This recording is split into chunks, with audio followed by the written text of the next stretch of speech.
we turn our attention to what might be called the libertarian left, or more popularly, anarchism. This is the same logic shared by Marx and Freud. Functioning libertarian socialist institutions, I think they are an interesting model that I think is highly relevant.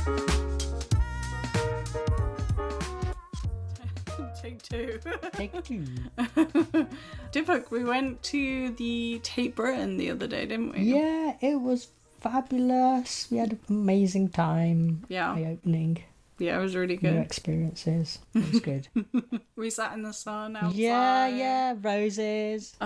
Yeah, it was good. We went to the Queer and Now Fest that was on a few weeks ago now, wasn't it? And it was really good. It was really nice. And there was loads of events. It took a lot of effort to put together. So if they have another one in the future, which they should do because they're really, really popular, but you never know with all the transphobia in the UK, making these kinds of things difficult. But you should be able to go next year if you would like. But hello everybody. Welcome to, I think it's the 14th episode of Theoryish. I know, we've done loads. You might miss a voice. Paola is not going to be here for this episode, but we'll be back again next episode because she is just coming back from a trip to go see family in Ohio and Puerto Rico, and it has literally just come back like last Wednesday, and so I didn't want to force her to do reading in her very jet lag state. But you might hear somebody who you heard last episode, which is dipbuk Panchal. If you want to give us a little intro to yourself for those who didn't hear our Du Bois episode, which we really recommend as like a precursor to this one. Yeah, my name is dipbuk and I'm at Warwick Uni doing my PhD in Sociology, looking at policing and the police, in particular how the idea of the police officer is formed, how their identity is formed when they interact with the uniform. So when the officer or the person puts on the uniform and becomes this police officer, how their sense of identity is influenced, changed, altered, develops, depending on whether this body is racialized or not, whether it is gendered or not, whether there is a sexuality that is imbued within this uniform, and how that is interpreted by the person that's wearing it. So I'm looking at these things from the officer's point of view, the intersections. So yeah, that's my work in a nutshell. Thank you. No worries. You also have something happening. People won't be able to see it because this will be out afterwards, but you're also doing something. I don't know what day the 7th This is. week? Friday? Yeah, this Friday I'm doing a conference on gendered ethnographies with the police. So this is ethnographic work with the police and the challenges that are faced. For example, the positionality of the ethnographer when they are in company with other police officers in the policing environment. How their positionality, how this person impacts, influences the police, but the other way around, how the research, the ethnography is influenced by this person's presence, which may seem simplistic, but when we take into account gender, sexuality, race, the performativity, the performance of the ethnographer in terms of how they look, how they present themselves, how they talk, how they interact, then it becomes all the more complex. For example, if I put on painted nails and, I don't know, earrings or something in my police ethnography, it will encourage a different reaction from the police, I anticipate. And so those are the kinds of things that are discussed, or at least covered in some way, shape or form at this ethnographic workshop. By the time this comes out, it will all be over and dusted, but perhaps there'll be another one, who knows. And if there's not another one, dipbuk's doing like incredible work everywhere, so just keep an eye out. So today we are here. Like I said, the Du Bois episode is a real interesting precursor to this, especially because Stuart Hall was commented as being like the Du Bois of Britain. So it's an interesting kind of link there. But yeah, today we're looking at Stuart Hall's book or kind of series of lectures, more so, called The Fateful Triangle: Race, Ethnicity and Nation. And it's going to be an interesting one today because we read the first chapter, which is called Race, the Sliding Signifier. And so we read that, and then we read like a little additional piece just to kind of wrap up this session today. But yeah, it's quite a dense and very interesting chapter. I don't know how you found it, dipbuk. It's detailed, it is dense, it's comprehensive, but it covers very interesting ground. I like its reference to Du Bois and Henry Louis Gates. Yeah, so like what today is going to be is kind of just unpacking some of the nuances and complexities of this chapter, and yeah, we'll see how it goes. And I'm going to give a little introduction to Stuart Hall, and then I'm going to give a little introduction to the text as well, just so you have some of the contextual information. So Stuart Hall is kind of like a powerhouse in the areas of like race and cultural studies and politics and art and representation. You know, he was really doing it all. And he is Jamaican British, so he was born in Kingston in 1932, and he died in London, aged 82, February 2014, so not that long ago. And he was, you know, an academic writer and cultural studies pioneer. Just to give a little overview of like cultural studies, because I don't think we've introduced this concept in the podcast. It is kind of its own area. It was developed in kind of post-war UK, and it is a field that is interdisciplinary, so loads of disciplines feed into cultural studies. You get things like sociology, history, anthropology, literary criticism, philosophy, and art criticism are kind of the main ones, and these are really concerned with the place of race, ethnicity, class, and gender in the production of cultural knowledge. So cultural studies is essentially trying to figure out and investigate the ways in which cultures are produced and produce things. So very, very broad. This is why so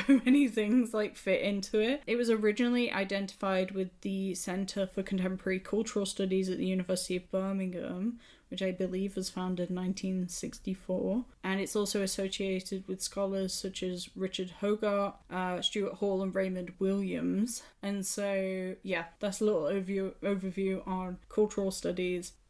He was also a Rhodes Scholar at Merton College, Oxford. He was also the director of the Birmingham Centre for Contemporary Cultural Studies. He was also Professor of Sociology at the Open University. So he was like very interdisciplinary, I would say. He also presented a number of TV programmes, including BBC series Redemption Song, which was a 1991 7-part series that looked at various historical cultural legacies of the Caribbean. Like I said, he was the president of the British Sociological Association.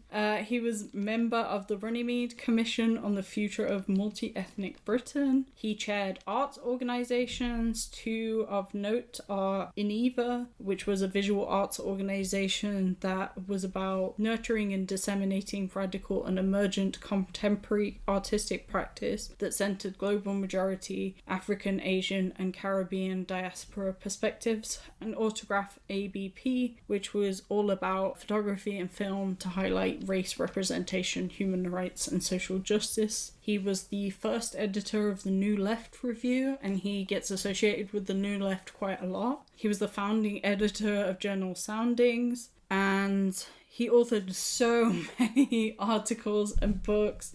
He is literally everywhere when you want to look at, especially like British politics and culture. He is everywhere here. This includes things like Policing the Crisis, Mugging the State and Law and Order in 1978, and The Great Moving Right Show, which was for Marxism Today in 1979. Interestingly, he coined the term Thatcherism. Thatcherism is the political and economic policies advocated by Margaret Thatcher, which was the British Conservative Prime Minister, and it also talks about privatisation and trade union legislation. So he's also coined like many other words. I just didn't know he had coined that one, so I thought it interesting to bring up. But dipbuk, any other comments on Stuart Hall? Paul Gilroy was his student. Oh, he was a doctoral student working with Stuart Hall. So that's really cool. So there's a bit of a lineage going on here. And I think something that's maybe a little bit off the wall is that Stuart Hall also ventured into trying to run some sort of cafe as a business venture,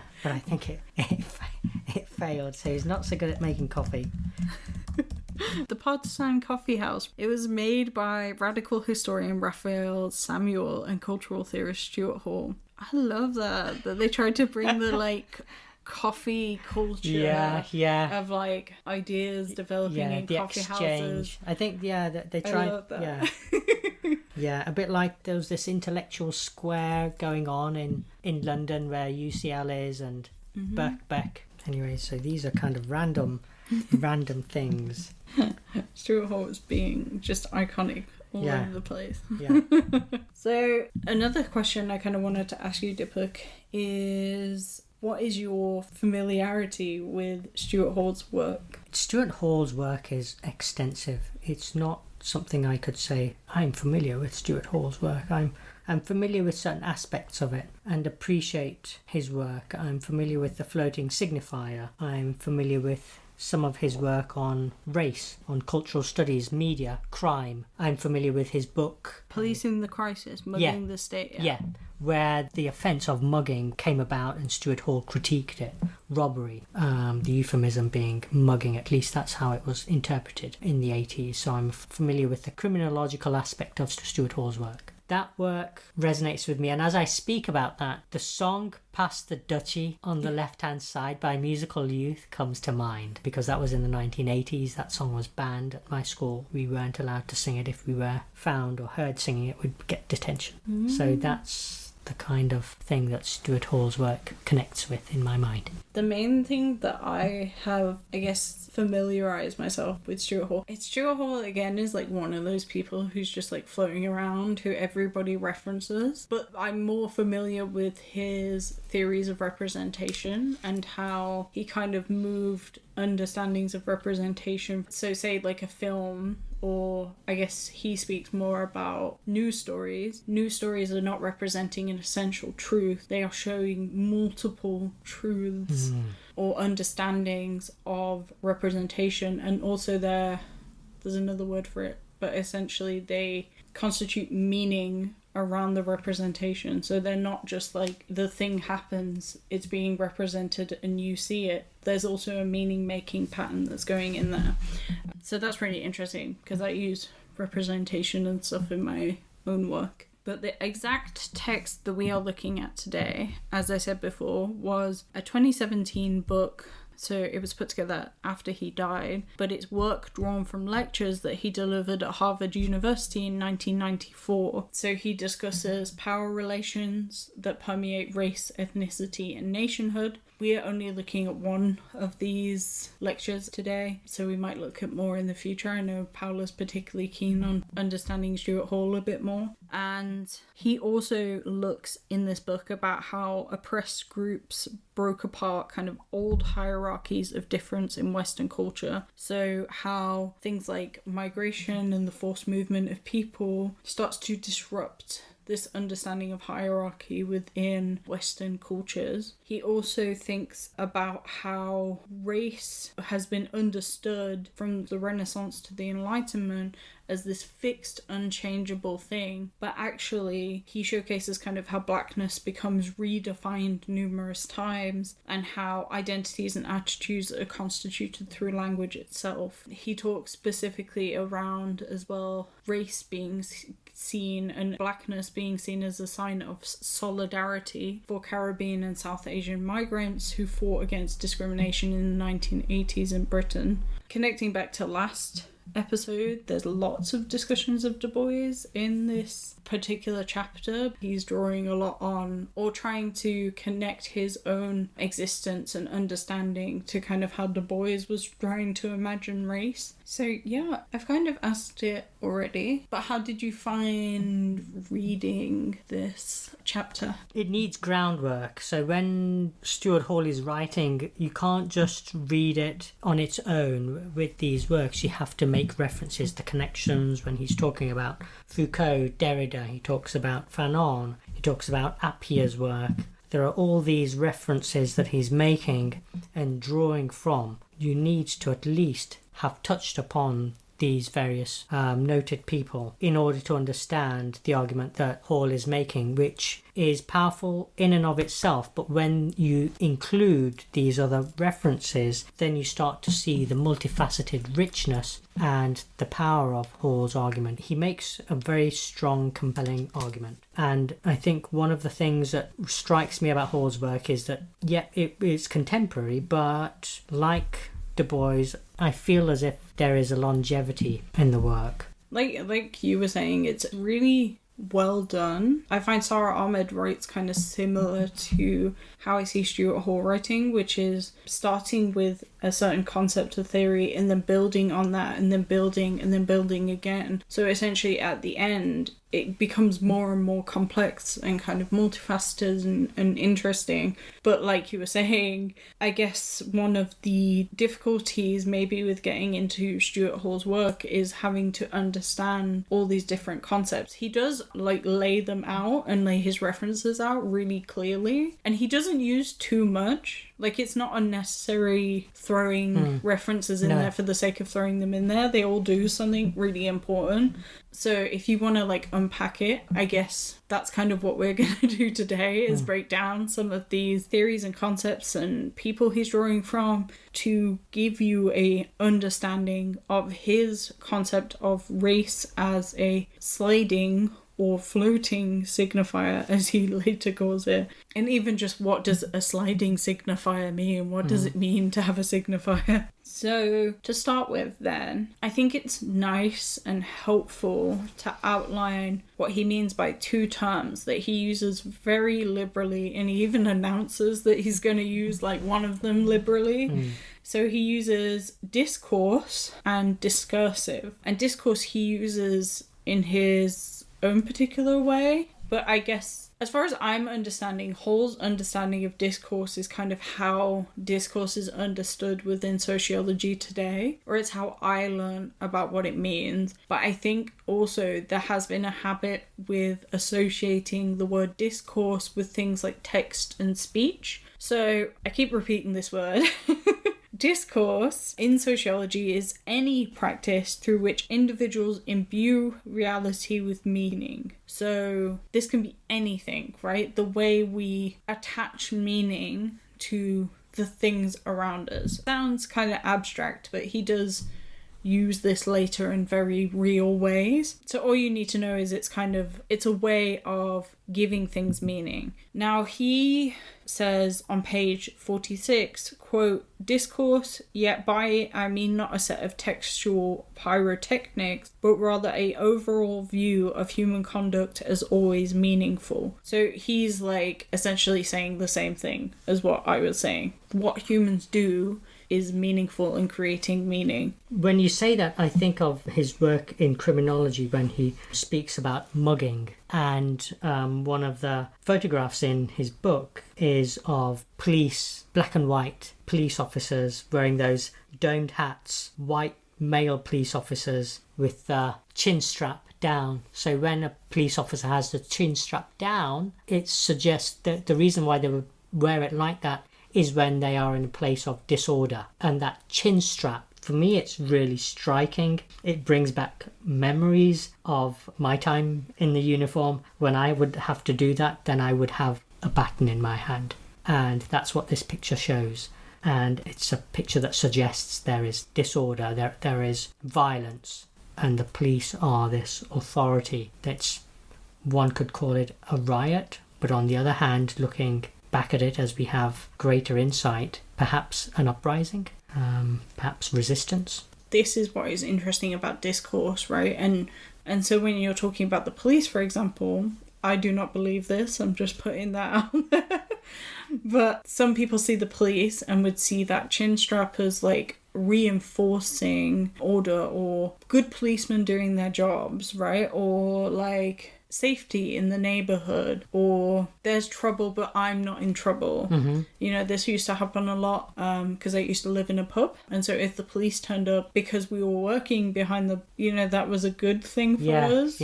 But for the people in the pub, you know, who are all like working class people, actually they associate the police with bad things. So it's the way we understand the things around us and the way we associate meaning coming from our own experiences. So yeah, that's right. The idea of a fray, which is a phrase in policing, or it's an offence where people come together and they are violent, some sort of disorder, a fight, shall we say.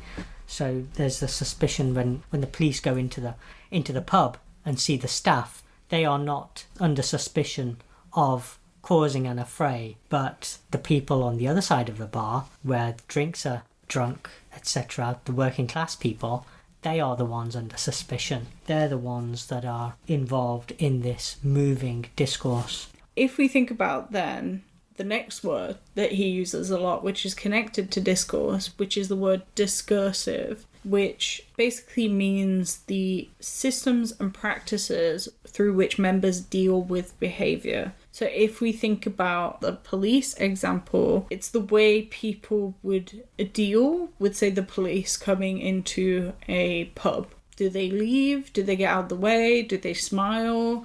You know, it's the way people deal with this system of power and the things around it. So, okay, let's start with how he actually uses it. So as far as I'm understanding it, the way he talks about discursive practices is that race is discursive in and of itself. It's the way that it's a system and practice through which people, when we're saying members, it's members of these systems and practices, right? So we're all impacted by understandings of race in our current society, right? And so the way we deal with that knowledge and conduct ourselves is discursive. And so the interesting thing that he gets into later is this idea of the extra discursive. So this gets a bit esoteric, but the extra discursive is that which lies beyond discourse, extending beyond discursive functions. So basically it's beyond our understanding. And he uses this discussion of the extra discursive to defend his comments on race,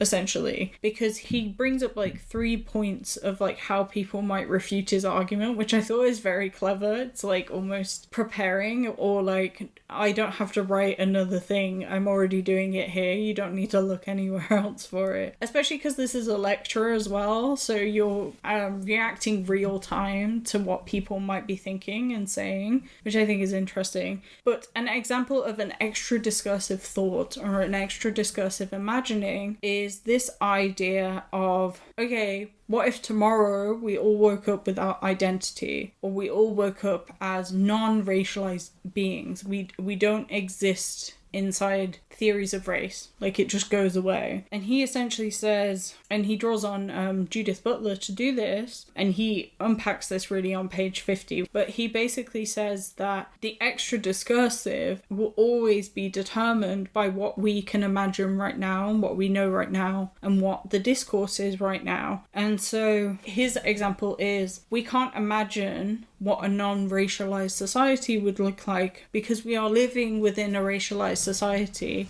And so our imagining of this non-racialized society will always be informed by our understandings of race. And so he basically says you'll end up in like this infinite loop. What would be the point in having that discussion? Like, it's not useful for us to discuss right now. As you're saying that, I'm looking at his book, and what comes to mind is the idea of the identity of Black British. Being Black British, Stuart Hall says that it's the nation starting to define itself in terms of ethnicity. And I think that he also cites the work of Paul Gilroy and the Black Atlantic, and the idea of the African American, whereas the American is second in the same way that Black British is second, but there is this ethnicization of the nation, which is operating in a discursive way. So to kind of draw and like summarize this bit, he says, and kind of we've spoken about it already, that race is a discursive construct. He says this on page like 32. He says race is a discursive construct. Let's stop there for now. And let's unpack his next kind of bit, which is the signifier and the signified. Now, we've already defined this in the Deleuze episode, but if you don't want to wade into Deleuze and Guattari, I wouldn't judge you for, because it's a confusing world. I'm going to do the same thing here. And again, same as that Deleuze episode, I'm drawing on an excellent YouTube video called Semiotics Introduction to Saussure, the Signifier and the Signified by Tom Nicholas. Excellent YouTube video. I love YouTube. But basically, and bear with me, it will make sense. Semiotics is the study of signs, and the sign is something that stands in for something else. So words can be considered signs. For example, if I write down the word dog, you're going to imagine something dog-like in your brain, right? And so essentially me writing down the word dog has evoked the idea of dog in your mind. And physical actions can also be signs as well. This can also work for things that are more abstract, or and abstract nouns. For example, anger. So if I say anger, you're going to picture a certain kind of something in your mind, even if it's a bit more abstract than you picturing a dog. And there can also be signs in nature. For example, puddles can equal rain, and you can tell it rained a bit recently. And smoke equals fire. No fire without smoke. And so Ferdinand de Saussure in 1916 writes something called the Course in General Linguistics. And so he starts to develop this idea of sign, signifier and signified, which is what particularly the signifier and signified is what Hall is drawing on from a lot. So the sign that I've just been talking about has two elements to it. It has the signifier and the signified. So the signifier is the thing that does the standing in for something else, and the signified is the thing or idea that the person trying to communicate is trying to evoke. So there's no inherent link between the signifier and the signified in his understanding. This gets undone a little bit later, but he was interested in how the uses of the letters D-O-G mean dog, at least in the English language. But the letters themselves, D-O-G, do not actually have any natural link to that animal, other than as a society we have decided that that's what it now means. Also, when we refer to dog, we aren't referring to a specific dog. So I've been talking about dogs a lot. You're probably picturing a certain type of dog. What's interesting is it might be your dog or a type of dog that you are particularly familiar with. So, for example, I grew up with German Shepherds a lot. So when I picture a dog, I picture a German Shepherd because that's the type of dog that I'm thinking of. What were you thinking of, dipbuk? When you're saying German Shepherd, my brain was going to Hitler's dog, which was a German Shepherd. I always feel bad when they say German Shepherd because I'm like, yeah. The German Shepherds have a unfortunate history. Yeah, that's right. Oh dear. But when we refer to a dog, we aren't referring to a specific dog, we're referring more to this concept of dogginess, right? When describing a particular dog, we're referring to a concept of dogginess that evokes a particular image of a particular dog. And so somebody called Charles Sanders Peirce took Saussure's ideas further, and he uses these concepts outside of written or spoken language. So he says, rather than suggesting that the signifier and the signified are never linked, he says actually they can be linked. So he comes up with three things. He comes up with the icon, which is anything with a physical resemblance to the idea of or thing that it's trying to evoke. So if I draw a dog, even if it looks a bit rubbish, you'll probably recognize that I'm trying to draw a dog.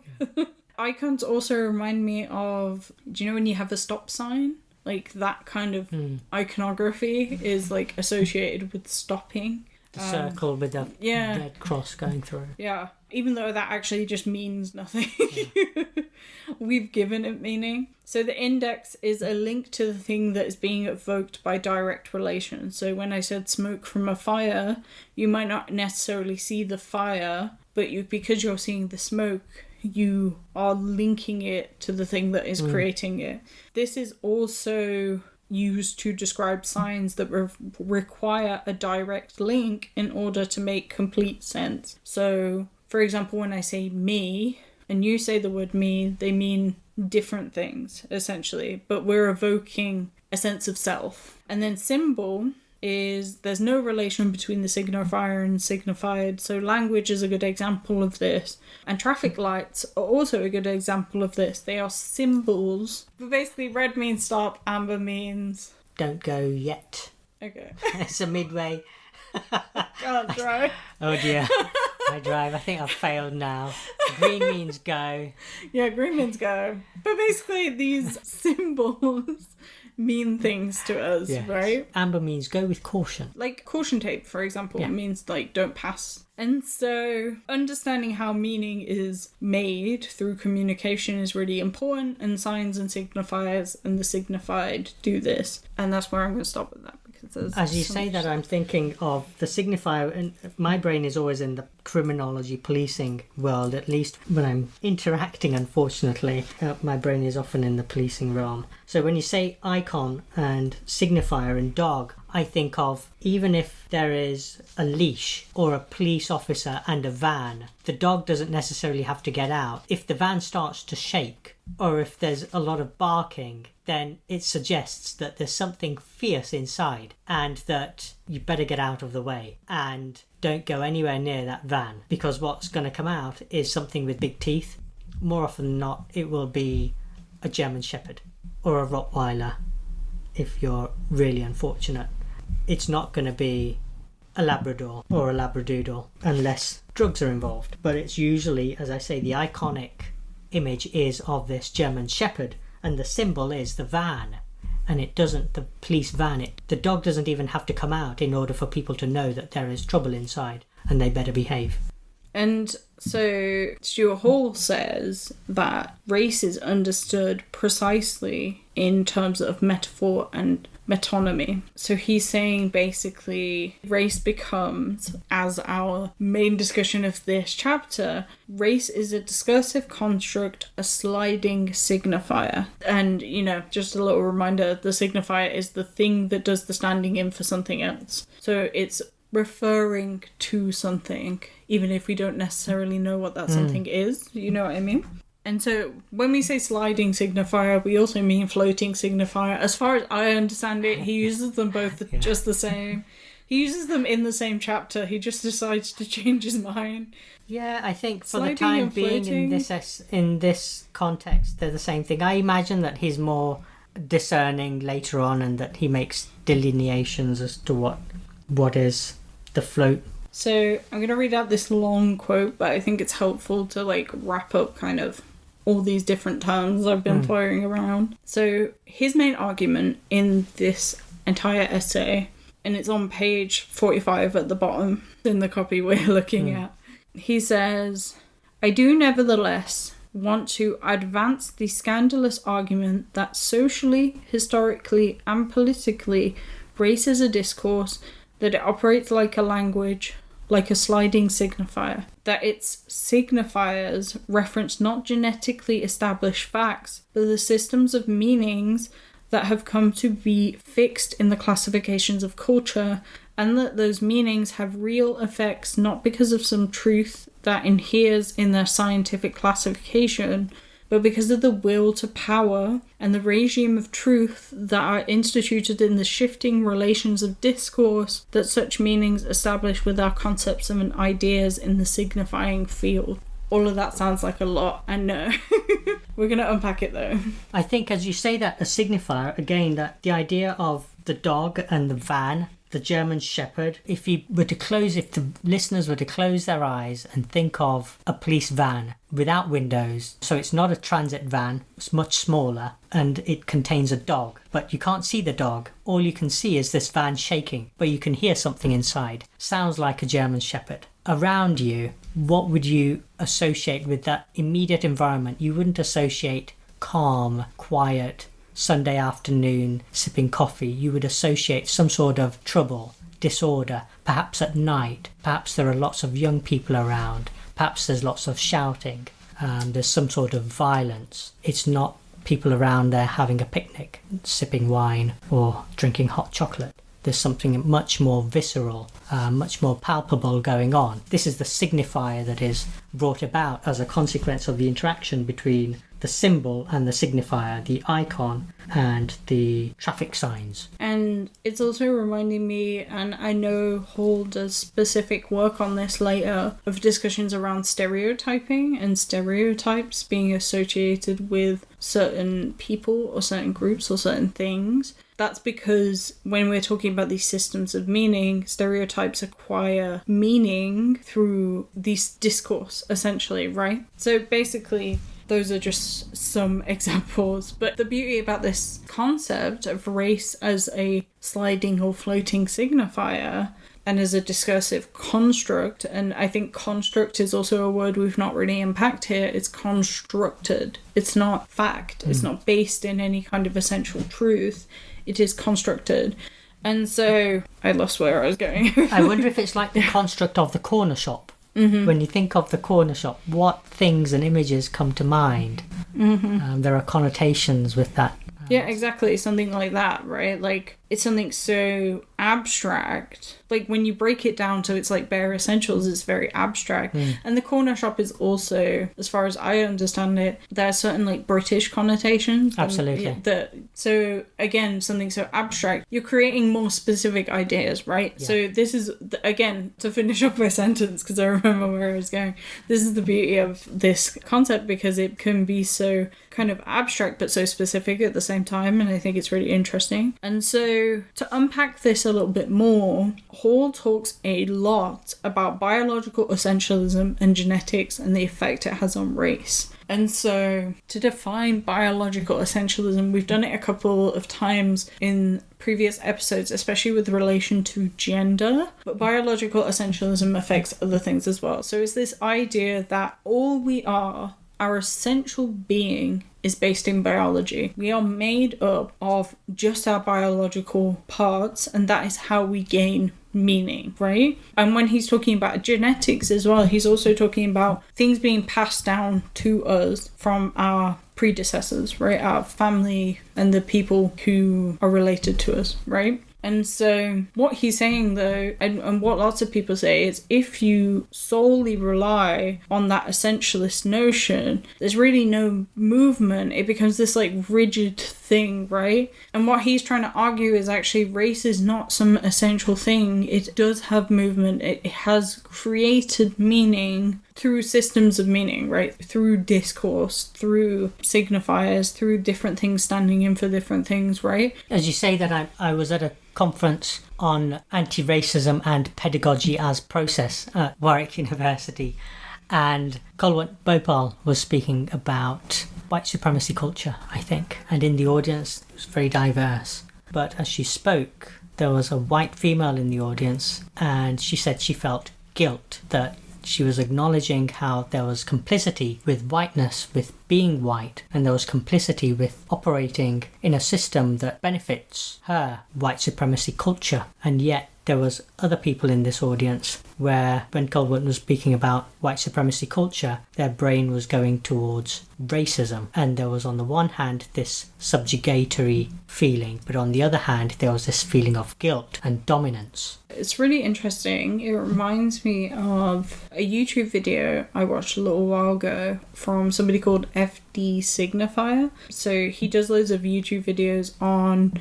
black culture, especially in America, but he's also analyzes like more lefty, like liberal stuff put out by white people. So one of the things he looked at was Bo Burnham's, I think it's Inside is what it's called, which I really loved. I don't know if you've ever watched it, Dipbuk. No. I recommend it. I love it. It's so good. So basically, Bo Burnham's a comedian, and he produced this Netflix special, and he's a white man, but he produced this comedy special all about his time inside during COVID. And lots of it is like him having like mental breakdowns, and it's all songs, right? So he writes all these individual songs, and you can tell he's also, you know, he's dealing with the effects of Black Lives Matter, right? Especially on himself as a white man with an audience. And so like he starts the whole thing with this song about about whether he should have a voice as a white man or just shut up completely. And then he like makes this joke being like, no, I won't shut up. Like, who am I kidding? I'm just a silly, funny, goofy man. And so he does all these things. There's another one where he sings a song for children about how the world works, but he's got this kind of like sock puppet who begins critiquing like capitalism and colonialism and stuff like that. And then there's other bits. There's this one where he is talking about cancel culture, but he's doing it in the style of these like 80s fitness videos. And also there's a lot of religious imagery in there that only increases as like the song goes on. And I guess like in my mind, the implication is that he's martyring himself by saying, oh, I've done bad things in my past. But he's like playing on him. But like FD Signifier does this really interesting video that I think people should go watch, because it's him thinking about white liberalism and the difficulties with white liberalism now, in that we're recognizing, right, things like white supremacy. I won't say who said it, but I was in conversation with a group of academics the other day, and one of them, who's a person of color, he was saying, you know, white supremacy is like the worst term we could have, like, now that it's gotten out into the mainstream, it's like one of the worst terms we could have come up with, because it becomes this like thing we acknowledge but we don't do anything about. Similar to, we were at a geography thing where it was pointed out that people are doing land, I guess, affirmations. No, that's not the right word. Land acknowledgements. Affirmations. But it does feel like an affirmation, yes, the way it's done, the way constantly. It's read. Yeah, so land acknowledgements, where you say, we don't really do it in this country because who would you talk about? We are in the seat of empire, the former colony. Yeah, exactly. But if you're living, like, it happens a lot in Australia, but it also happens a lot in America, like North America, for like the same reasons. Essentially, you would say, as an academic sitting on this indigenous land, and then you would say which indigenous group you were talking about. And so, like, you also get this similar thing, right, where we were at that geography thing and they were like, okay, but what now? We're just like acknowledging that this is the case, but nothing is happening. And FD Signifier is really interesting because he says, I actually feel bad for like white liberal people, because he's like, and he's speaking as a black man, he's like, actually, like, where do you go from here? Like, you are sat in this place where you acknowledge, and I speak as a white woman, right? I acknowledge I'm doing it as well. Right? You end up in this double bind, essentially. You want to acknowledge the difficulties and the pain that you are causing, and you're also part of this system that you didn't necessarily ask to be part of. This is it, exactly. And so, what now? Like, where do we go? And the white guilt thing is also just another one of those, like, okay, but what are you doing with that guilt? Are you being politically productive? Are you a social justice person? What are you actually doing that is creating genuine meaning and change? The other thing that's difficult with conversations about race is like thinking intersectionally, like Crenshaw talks about. White people are not necessarily always in positions of power, or they're in more positions of power. I'm not discrediting the position of power that whiteness gives you, but I'm also saying, you know, there's other influences, like if you have a disability or if you're extremely poor, like how much power and energy do you have to create meaningful change? And so, yeah, it's a difficult one. But I think this goes back to something that a friend of mine told me the other day. But when we think about race, and Stuart Hall is specifically talking more so about black people, but about racialized bodies, so people of colour. When we think about race, we should also be thinking about whiteness as its own race in need of interrogation, rather than just saying, and we'll kind of end on this part, but rather than just saying, oh, that's like a person of colour thing, let them deal with it. And I'm not saying that means entering into conversations that you shouldn't be entering into, right? Like, let's have a little bit of critical thinking about what we speak up on. As you were saying that, my brain was going to, especially when you were talking about Bo Burnham and the sock puppet, I was thinking of the work of Sylvie Winter and her essay on Frantz Fanon. It's called Towards a Sociogenic Principle, Fanon, the Puzzle of Conscious Experience of Identity and What It's Like to be Black. And Sylvie Winter in this essay speaks about the idea of sociogenic, which is the third person's reaction to the first person. So this sock puppet's reaction. I think the interesting thing about the sock puppet example, the Bo Burnham thing is clever, right? But it only goes so far. Yeah. But the sock puppet is controlled by him, ultimately. Yeah. Right? Yeah. And it's also controlled by him for a wider audience. So when we're thinking about first person and third person, I think it also gets really interesting there. But going back to biological essentialism and how Hall deals with this, and genetics as well, because he's also talking about genetics. So Hall says that he's not going to deny that differences exist. Like, if you look at a black person, a white person, there are differences between these people, like visually, right? He says essentially difference does exist. He's not refuting that, but he says that the difference is organized and systematized into discourse that allows for difference to acquire meaning that affect the social and cultural realms of existence. So basically, race acquires meaning and difference acquires meaning through discourse. Okay, so the next bit on kind of biological essentialism that I want to talk about, and he says it very briefly, and I think this is also why he's bringing up history a lot. On page 51, he says, nature always has a history, and basically what is defined as natural is also determined by discourse. So let me unpack this. Basically, biology and science and genetics and nature are commonly understood as fact. Those are things we know. Basically, these were created by human beings. And even the word human being is like taken as this factual statement. Actually, even what is understood to be a human being has been developed by discourse over time. And biology has developed over time through scientific discoveries and things like that. An example that's quite often cited right now is in the area of gender, right? When you think about sex, it's not this binary thing. It's not female and male. There's loads of different types of sex, essentially, that can develop in a person's body. Differences in hormones, differences in growth of things, not growth of things. There's intersex people. So our understanding of science, biology, human nature, natural things is only developed by us, right? It's constrained by what we know and what we are allowing ourselves to know. And so he talks a little bit later in the essay on like page 62 and 63 about Frantz Fanon's epidermalization, which you know more about Fanon's work than me, dipbuk, so I'm going to let you define it if that's okay.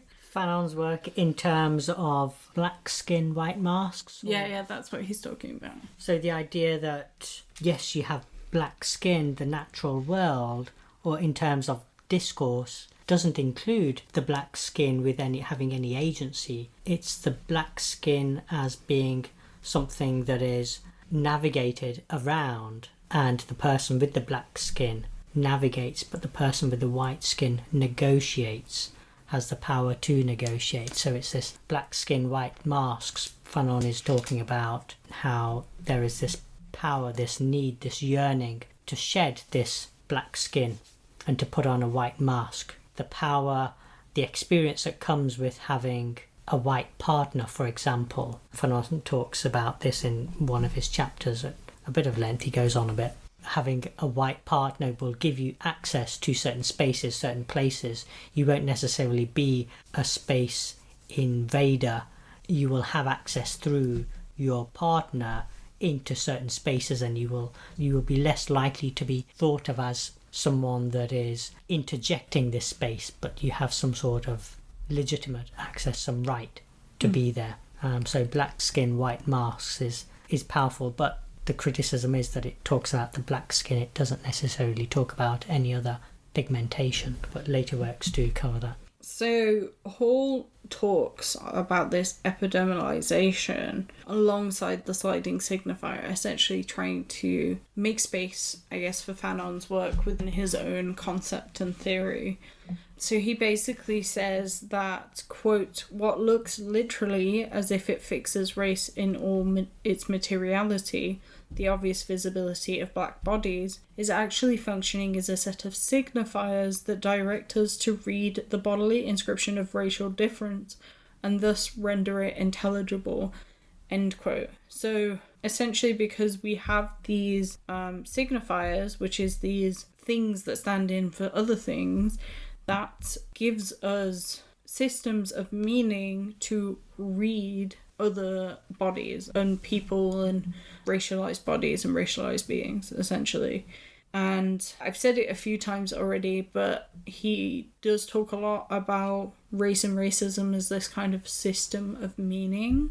So he says on page 33, quote, I want to insist that hateful as racism may be as a historical fact, it is nevertheless also a system of meaning, a way of organizing and meaningfully classifying the world. So essentially, race and racism become a system through which we create meaning and discourse about people. And quite literally, you know, I spoke about it in the Du Bois episode a little bit, but I taught on this module that was all about thinking through what human nature was understood to be as from the Renaissance to Freud. And when explorers from Europe, they were going to undiscovered, quotation, undiscovered lands, and they were seeing people and people of colour, they had this understanding of what a civilized society looked like, right? And to be a civilized society, you would take part in agriculture, and you would also create a system of marketization, essentially, a way of buying and spending. And so this was their system of saying, these people are not civilized because they do not meet our barrier of what it means to be human nature and what it means to be human. Because alongside this kind of pyramid, they also had things like trees and plants and animals. And so you get this rejection of giving this notion of human to people of colour, right? It's already created this system of meaning. It's really interesting to read more about this. I'll see if I can find some sources from the module I looked at. But basically, it's interesting because you see Europeans like basically panic because they meet people that look like them but not really. And so they're trying to formulate their own humanness by othering other people. So it's really, when he's talking about a system of meaning, that system of meaning, the reason the module goes from the Renaissance to Freud becomes also integrated into science when we think about eugenics, when we think about, what's the one where they measure the brain? Oh, phrenology, is that Yeah, what? phrenology. Science has a long history with like racist stuff. Césaire Lombroso is one of them. So now I want to kind of think about this idea of having a lived experience of dealing with the reality of racism, but also having to partake in academic discussions of concept of race. So like Hall says quite a few times, like things that gave me this vibe, because he's also talking about Du Bois, also living through a very particular time, and I do recommend looking at the last episode to really understand the history behind that. But Du Bois is like living through a very particular time, and so is Hall. And so he's trying to understand, okay, I'm being treated a certain way, and I'm being told I am this because I was born like this. And so he's trying to map that onto academic concepts of race. Where I really felt this, I guess, is on page 71. He says, of course, the discourse of racism operates in a world of Manichean opposites, them and us, primitive and civilized, light and dark, which creates a seductive black and white symbolic universe. But after a while, its reductive simplicity itself becomes problematic because of its banality. Once you have unpacked its simplistic logic, you can struggle against it, but can you really spend a lifetime studying it? And so it happens to lots of people I know, but like this theorizing about self whilst also trying to deal with academia. Yeah. It's something that John Solomos also speaks about, is this over-theorization of race and racism, and John expresses similar frustration, saying that we've got to get away from over-theorizing race and move on to something that is more complex, or that academics have this tendency to over-theorize. But I wonder, as Stuart Hall is talking about the lived experience, when I looked at Souls and then more recently looked at the Crisis Journal, and yes, Du Bois was editor of that, but in order to understand the lived experience, what I would suggest listeners do, have a browse through the Crisis Journal, which is available online. It's archived now, so it's run out of copyright, and you just go through the journals and see what is written. And what you'll notice is that there are opinions and there are reading lists in this journal, and the opinions are expressed by the readers that will write into the editor and make notes. And what you hear is the problems that emancipation is starting to have from the perspective of the readers. And some of those readers, I anticipate, will be black, and that they will have lived experience, or they may be benevolent and very sympathetic to the cause and supportive of eradicating this systematic process of enslavement. One of the people that write this a letter to the editor suggests is, how do we deal with all of these people that have been recognised as being human? Should we not just educate them before they are given freedom? Is one of the questions put out, saying that we would have less crime if this group of people were educated before they were granted freedom. What he's questioning is whether the humanness has to be educated into these people that are human, or whether they possess inherent human worth and dignity, whether their education is something that they have to grasp and something that only privilege grants. So there is this lived experience going on. Once you start to add lived experience into the concept and construct of race and racism, is when I think you then start to have this very rich discourse and discursive element that's going on. Because once you have lived experience, then it goes much deeper. Then you go into the intergenerational, the intragenerational aspects. You go into the signifier and the floating signifier and the signified and the discursive, and all of a sudden these terminologies start to take on a much richer, meaningful understanding. So I think the reason why Hall is looking at Du Bois is because Du Bois charts the trajectory and the processes that are going on with black folk, with the souls of black folk, as they are trying to negotiate, but more often than not navigating their way into society. Yeah, I think he's also he basically kind of tracks throughout this Du Bois's difficulties with dealing with this difference, with acknowledging, okay, we have not even very far away from Du Bois's lifetime, right? Been living through this history of enslavement, this recent emancipation, all this kind of stuff, right? And, we spoke about it in the last episode, but just because something is put into law doesn't mean there's a sudden social change overnight. Like what you were saying with people writing in and saying, shouldn't we educate people before emancipation takes place, right? Like, he is dealing with this in his lifetime, trying to deal with difference, also being somewhat proud of this difference when he's talking about, is it the colour line, where he says, I both exist as an American, but I also exist as an African American or a black man, right?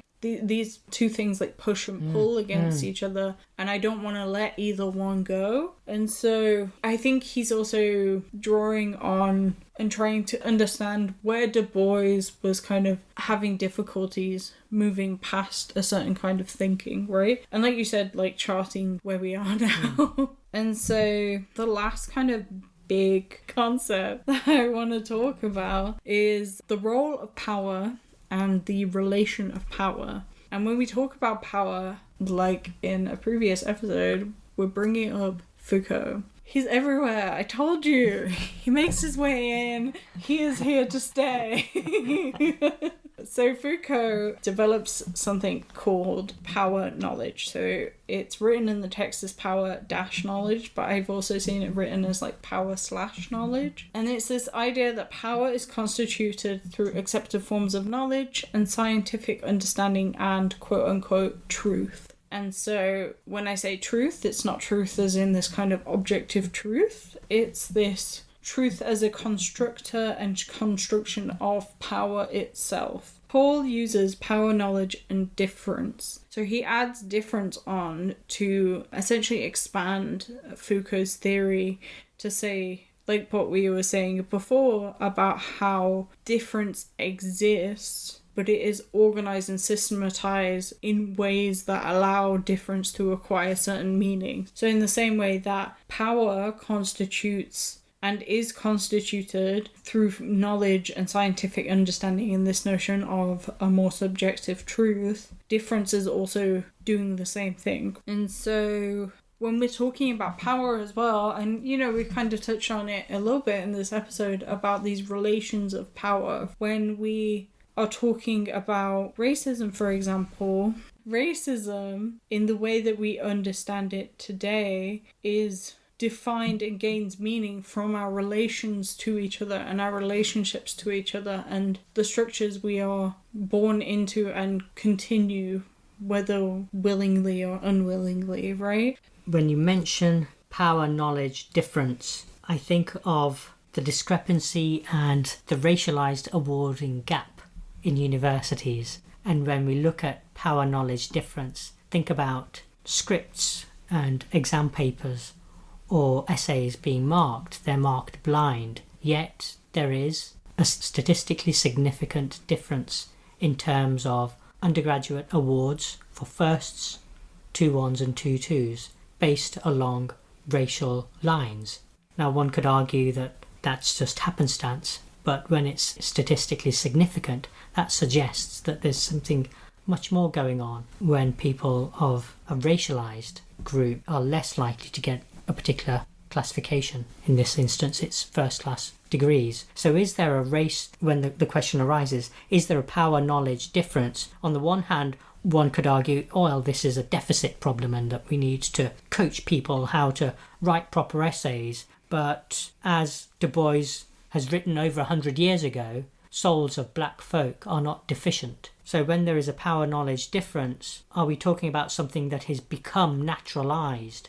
And what does this formulation, how does this come about? Is there a pernicious use of language? Finishing off then is another text that we read was from Les Back and Maggie Tate. And Les Back, who will probably read more of Back's work in the future, but Les Back is the head of sociology at the University of Glasgow and was a youth worker in London in the 1980s, so this kind of shapes the work that they do. And they've previously taught and worked at Goldsmiths and Birkbeck College London, and they look at sociology of race, racism, ethnicity, multiculturalism, urban culture, music and sport. And Maggie Tate was a PhD student, I believe, at the time of this writing, but received her PhD from the sociology department at the University of Texas at Austin in 2016. And she does work on qualitative methods, visual studies and urban sociology. So they write this piece in 2015 called For Sociological Reconstruction, W.E.B. Du Bois, Stuart Hall and Segregated Sociology. And the main thing that they are specifically talking about is how in our contemporary time discussions of race, kind of like what I was saying earlier, get segregated to certain parts of departments, to certain people, and there's essentially this notion that white sociologists don't want to deal in discussions of race or don't find discussions of race theoretically helpful for any of their own knowledge. So you get this segregation in sociology, and it's really interesting again when you think about things like the the way modules are structured. So I see so many modules where there's a broad context being covered, but the way they structure things is they do a week on gender and they do a week on sexuality and they do a week on race, which is like really difficult when it comes to like getting students to think intersectionally and how all these things impact upon each other. But also, you're only giving a week to one thing. There's also like when you think about decolonizing the curriculum or inserting more voices of color into curriculums, usually they'll just like add one or two texts on race without actually like really thinking about it. You know what I mean? Yeah, it's almost replicating the Enlightenment way of thinking within the way modern sociology is conceived and taught, which is sad, and it doesn't bode well if we are going to be talking about race one week, gender the next, etc., blah blah blah, under the misguided misconception and misunderstanding that all of these intersectionalities impact identity in the same way, and they don't. They are inherently different, and there are many facets, and they can impact identity, if we are talking about identity, in very different ways, very varied ways. And as I think about that, I think of the work of Sylvie Winter and her work on class and race. They both impact people in different ways. We read it kind of as like an ending piece to this text, just to get you to think about the ways in which, I guess, Stuart Hall's conception of race and race as a sliding signifier or a floating signifier. You know, we've related, I guess, throughout this conversation, his concepts to other areas of study. So I guess what we're saying is, like, read more Stuart Hall, read more people, refamiliarize yourself with these works, or familiarize yourself. Or if you don't want to read, there's like a billion YouTube videos. Yeah. There's podcasts like our podcast.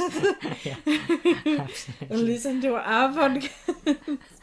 But essentially, don't like say that this work isn't relevant when actually that might not be the case, right? It might be relevant, it might be interesting. It's important to know as well, especially in our current time.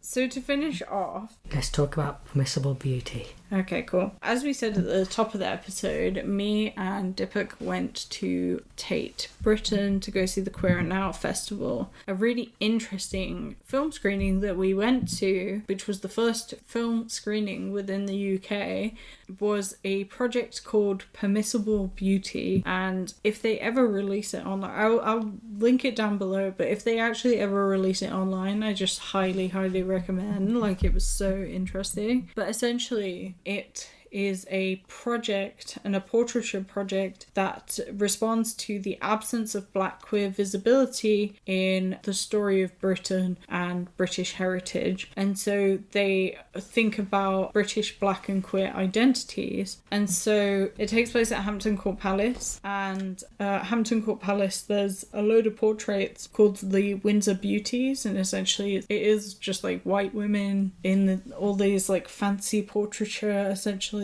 exactly what you're picturing if you're picturing like an old picture of a woman or like an old painting. They are really beautiful. I'm undermining them a bit, but like using these to unpack what we mean by beautiful and what beauty means and how that relates to Black queer people. And there is a photographer, Robert Taylor, who takes these photographs of a bunch of people, and they're like drag artists and queer people, and there's like a black and white photograph, and then there's like a portraiture type photograph. And so those are really interesting.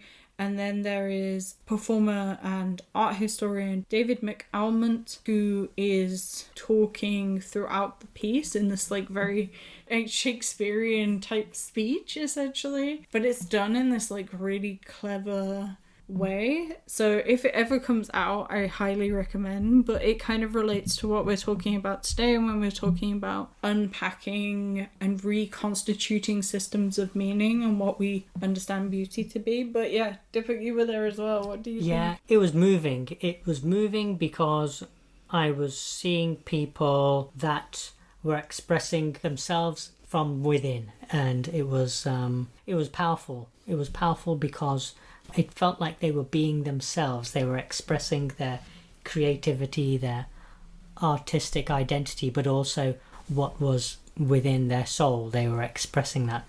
And so I think it's perfect that you're speaking about this in this way, because it's expressing what black folk, how they conceive beauty, how they conceive of identity, and how they express beauty and how it's perceived by others. On the one hand, I think one of them spoke about ugly beauty, and it was moving. It was almost, I wouldn't say it was healing, but it exposed how those wounds appear and how they are dealt with and expressed with art. So these costumes that they were wearing were elaborate, they were intricate, they were innovative, they were creative. But there was also, with gender, there was this idea of gender that was being queered and expressed in a non-binary way, which was good to see. On the other side, what I noticed was that we have Hampton Court Palace, which is the heart, the embodiment, the symbolic representation of empire. Within its vessel, you have this expression of permissible beauty. So what I was thinking as I was watching this documentary is that it's permitted, this beauty is permitted within the umbrella, within the confines, within the curated confines of Hampton Court, being the heart, the embodiment, the new representation of empire. Even though it was built a long time ago, it survives now.